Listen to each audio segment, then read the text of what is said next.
Ice તો બધી છોકરીઓ ભેગી થઈને રોક્સિડોને લૂંટી લીધું. ગુડ મોર્નિંગ ને જય શ્રી રામ. તો હવારમાં હરખું રૂમ ને પેક કરીને તાળું માર્યું ત્યાં રોક્સિડોને એનું પાકીટ અંદર ભૂલી ગયો. મેન હાઈવે ઉપર આવ્યો ત્યાં બધા ટાબરિયા દોડતા હતા. પછી ખબર પડી કે આ બધાની પાછળ તો થોડા દિવસનો દીપડો દોડ્યો.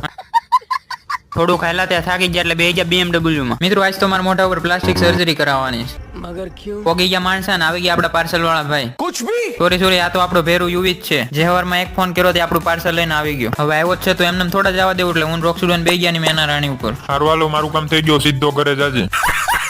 આવી ગયા લકી માં. તમારા ભાઈ તો બેહી ગયો પ્લાસ્ટિક સર્જરી કરાવવા. મેં નહીં દિખાઉંગા. વાંધો ને તમે વિડીયો સપોર્ટ કરો છો એટલે મેં ફેસ રિવીલ કરી દીધું.